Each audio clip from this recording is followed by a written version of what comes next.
ensemble, on fait quelques recherches ensemble. Pour la première partie de l'émission, nous avons à notre table Yasmine Garbi et Julien Medel, élèves de la seconde U, qui vont nous parler du métier de diamantaire.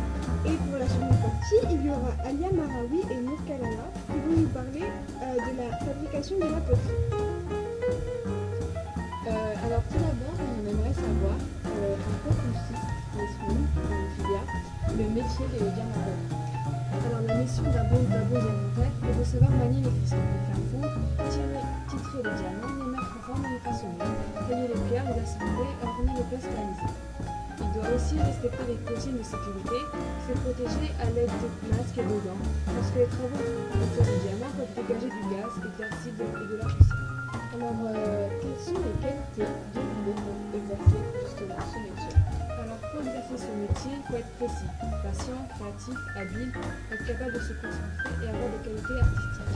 Et enfin, j'aimerais te demander quelle formation est possible après le bac.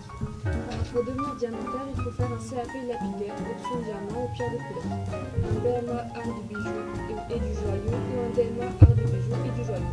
On peut aussi faire des études en ingénierie dans les écoles spécialisées. Mais est-ce que le métier de diamantaire est encore d'actualité aujourd'hui? De nos jours, le marché du diamant est en plein essor et la vente de ces terres précieuses est en progression, ce qui est plutôt une bonne nouvelle pour les diamantaires. D'ailleurs, où travaille un diamantaire? Les diamantaires travaillent généralement dans des ateliers intégrés aux entreprises ou dans des petits ateliers individuels.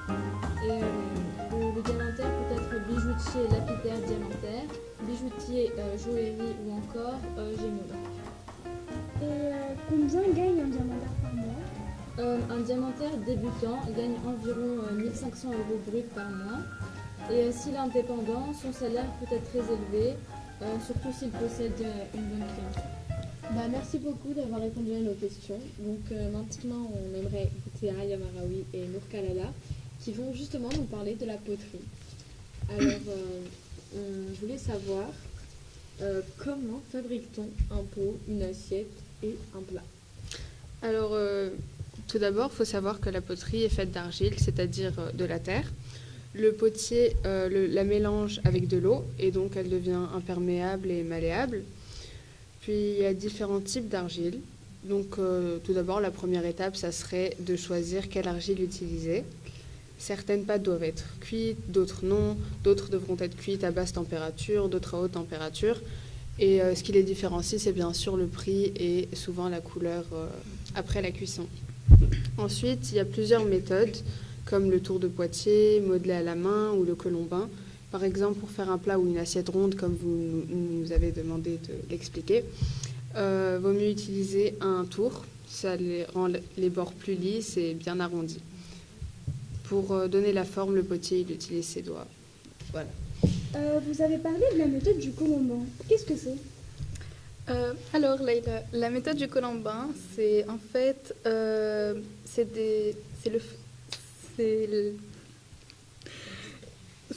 en fait, vous savez, quand vous étiez petite, vous jouiez à la pâte à modeler, non? Oui, comme tous les enfants. Oui. Et comment faisiez-vous un serpent? En le modelant avec la main, en le roulant. Voilà. En fait, le fait d'empiler, en fait, le colombin, c'est tout simplement, en fait, on doit faire rouler la pâte sur un plan de travail pour faire comme des boudins d'argile. Et après, il suffit de les empiler et après de les façonner avec les doigts. Merci. Donc maintenant, on avait une question à Alia. Puis ensuite, après avoir obtenu la forme souhaitée, il suffit juste de le faire cuire dans un four d'environ 850 degrés pendant 12 heures, puis laisser refroidir environ 48 heures. Puis après, chaque potier laisse libre à son imagination et sa créativité pour le décorer. Merci beaucoup pour ces informations pertinentes. Maintenant, on aimerait savoir quel est justement l'impact de l'artisanat sur l'économie tunisienne. Donc Camilla, si tu pouvais nous expliquer. Eh bien, il faut d'abord savoir qu'aujourd'hui, l'artisanat représente un marché au rendement considérable puisqu'il représente un très grand taux sur le poids du PIB du pays. bien qu'il y ait eu une crise laissant le commerce en baisse, notamment en 2008, où l'on relève une activité qui chute de 1,7%. Mais nous pouvons également relever que la part du marché de l'artisanat continue considérablement d'augmenter. En effet, puisqu'il représente énormément sur le revenu économique, ce qui est important dans le développement du pays, qui propage d'ailleurs ce commerce en Occident et plus précisément en France. Puisque aujourd'hui, beaucoup d'universités sont à la charge d'une étude pour apprendre à ceux qui sont intéressés par l'art de l'artisanat, les différentes techniques de montage. D'accord. On tient à tous vous remercier, toutes vous remercier de ces interventions et de ces explications très bien expliquées. De rien. Maintenant, nous allons avoir une petite pause musicale.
là. Non, attends, mais...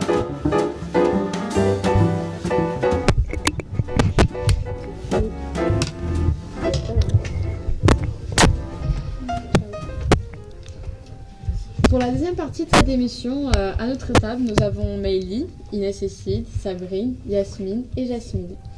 Tout d'abord, nous allons commencer par parler de quelque chose d'assez peu commun, un fabricant et un réparateur d'accordéons. Leïla, as-tu déjà entendu parler de ça? Non, jamais, c'est la première fois.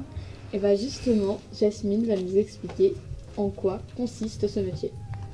Donc, j'ai choisi de vous parler du fabricant et restaurateur d'accordéons.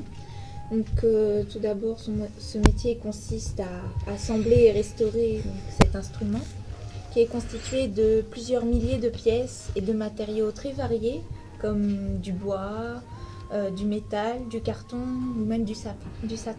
Mais où font-ils justement leur travail? Le plus souvent, ces artistes travaillent dans un atelier ou dans un magasin de musique. Ils nettoient, entretiennent et réparent l'accordéon. Mais aussi ils peuvent accueillir, informer et conseiller les clients donc, sur l'achat, la bonne utilisation et l'entretien de leur instrument. Mais quel est le salaire d'un fabricant d'accordéon? En artisanat, les fabricants d'accordéons n'ont pas de salaire fixe, mais selon la qualité, un accordéon, pour une bonne qualité, il peut coûter entre 2000 et 3000 euros, et pour un accordéon de haut de gamme, entre 10 000 et 12 000 euros. Il est quand même nécessaire d'y consacrer environ une centaine d'heures de travail pour sa fabrication. Et quelles sont les qualités requises pour effectuer ce métier? Un restaurateur et fabricant d'accordéon doit avoir quand même une certaine rigueur dans son travail, une sensibilité artistique ainsi qu'un intérêt pour les instruments de musique et le travail du bois et du métal. D'accord, et quel cursus doit-on suivre?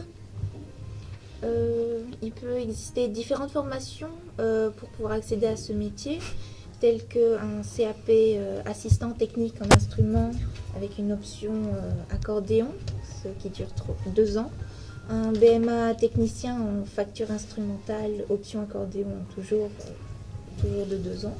Mais il existe également donc, des stages de perfectionnement technique et d'accordage destinés à ces artisans qui sont proposés par le Centre national de formation d'apprentis des métiers de la musique en France. On a parlé de fabricants, de réparateurs, de poterie, mais je pense pas qu'on ait parlé de bijoux. Alors justement, j'aimerais savoir comment fabrique-t-on un khamsa? Alors khamsa ou khamisa, d'où khamsa qui veut dire 5, d'où les 5 doigts de la main, qui est aussi appelé la main de Fatma. C'est un bijou qui a une forme de main. Il est porté pour la plupart par la population arabe. Ce bijou est gravé de plusieurs motifs qui symbolisent plusieurs significations, comme pour le mauvais œil où il y a une pierre en forme d'œil bleu. De plus, les étapes pour fabriquer ce bijou sont tout d'abord, il faut placer un motif qu'on veut sur un plateau pour avoir une idée de la forme qu'on veut. Ensuite, il faut appliquer sur une face du motif du médium adhésif à l'aide d'un pinceau. Ensuite, il faut saupoudrer la poudre d'émail à froid sur le médium. Ce saupoudrage doit être léger et juste recouvrir le médium. Après, il faut placer le motif sur le support enrobé ou sur du papier d'aluminium sur la plaque à four et régler le four à 150 degrés. Enfin, il faut laisser reposer 5 minutes. Puis, pour voir si tout est prêt, il faut voir si la poudre a fondu et si l'objet est devenu brillant. Et à la fin, il faut laisser, comme tout bijou, ou poterie, il faut le laisser refroidir et pour ensuite le monter en bijou. Merci beaucoup Sabrine pour cette explication. Mais j'ai entendu parler aussi d'une école très fameuse en France. C'est l'école Boulle, justement. Oui, en effet, l'école Boulle a été créée en 1886, non loin du faubourg Saint-Antoine, qui était le cœur historique des métiers du meuble à Paris. C'est une école publique supérieure d'art appliqué. Avant, ils formaient surtout à l'ameublement, mais maintenant ils forment sur un tas de métiers d'art, mais aussi en design et en agencement. C'est une école qui accueille à peu près 1000 élèves, qui commencent du CAP jusqu'au master. La pédagogie de cette école est divisée en 3 domaines, métiers d'art, le design et l'agencement. On a plusieurs formations, BTS design et agencement et en formation métiers d'art, parmi lesquels la bijouterie et la formation supérieure d'art appliqué, comme les designs produits ou événementiels. Quelles que soient les formations, les formations, on a l'enseignement général, l'enseignement artistique et l'enseignement en atelier ou en bureau de création. Pour intégrer dans cette école, il faut avoir son bac, un bon dossier scolaire et avoir suivi de préférence une formation d'art appliqué. Puis il faut faire un dossier et une lettre de motivation pour montrer sa véritable envie d'intégrer l'école. Merci beaucoup Inès et Cécile pour cette petite présentation de cette école. Mais je pense qu'on devrait parler aussi des inconvénients de l'artisanat, comme par exemple les menaces de l'artisanat en Tunisie. Oui, malheureusement, l'artisanat tunisien est à l'os à cause de la forte importation des produits étrangers, de la hausse des prix de la matière première, de la baisse de la main-d'œuvre et des artisans. Ensuite, les Tunisiens et surtout les jeunes semblent réservés à s'investir dans cette activité et donc à prendre la relève de leurs prédécesseurs. Le nombre d'artisans est en fait en diminution continue. Par exemple, le secteur du travail de l'orfèvrerie, souffre à cause de la baisse des joailliers maîtrisant convenablement le métier. Le secteur souffre également de la hausse du prix de l'or et de l'insuffisance des quantités d'or qui ne répondent pas aux besoins professionnels. La solution contre les menaces pesant sur l'artisanat tunisien est l'application de la loi concernant la lutte contre la contrebande et le renforcement des actions de contrôle pour dissuader les contrevenants. Merci Maëlie. Maintenant, pour conclure, le dernier sujet dont on va parler, c'est le salon du tram. Et c'est Yasmine va nous expliquer qu'est-ce que c'est. Alors oui, juste avant de vous renseigner davantage sur le salon en question, il faudrait savoir que notre petit bilan n'est pas au complet car le salon vient juste de se terminer il y a à peine 2 jours. Donc cette année, c'était la 35e édition du Salon de l'artisanat tunisien que le Palais du Kram a accueilli. D'après les statistiques de l'Office national, le nombre de visiteurs devait cette année atteindre 140 000, ce qui aiderait donc à augmenter le bénéfice des ventes et faire prospérer le marché artisanal. Sauf que bien sûr, nous ne savons toujours pas quel est le chiffre exact de visiteurs ou d'exposants, car nous le rappelons, l'exposition vient tout juste de se finir. Mais les statistiques devaient sûrement être proches à la réalité au vu des longues files de personnes devant le palais même. Le salon comporte donc plusieurs espaces dédiés à différentes sections de l'artisanat, comme la broderie, la poterie ou le verre. Comme chaque année, il y a eu encore le fameux concours de l'artisanat. Les seuls résultats trouvés sont les résultats du concours de la gravure sur bois. Donc le premier prix a été décerné à Monsieur Moaz Barbar, qui vient de Nebel. Le deuxième prix revient à Monsieur Walid El Haj Khalil, qui vient de Mehdeya. Et le troisième prix revient à Monsieur Fawzi Zid, qui vient aussi de Mehdeya. Donc mes félicitations à tous les artisans ayant participé au concours. Merci beaucoup. Pour conclure, on tiendrait à remercier toutes les personnes qui ont présenté, ont expliqué un sujet tous les intervenants dans cette émission. Merci à vous toutes. Que ce soit dans la première ou la deuxième partie. Mais surtout, Monsieur Zarouk et l'équipe du CDI qui nous ont accueillis dans leurs locaux. Et bien évidemment, nos professeurs, Madame Gasnier et Monsieur Gillet, qui sont là pour nous dans l'enseignement d'exploration du patrimoine. Au revoir. Au revoir. Et bonne journée.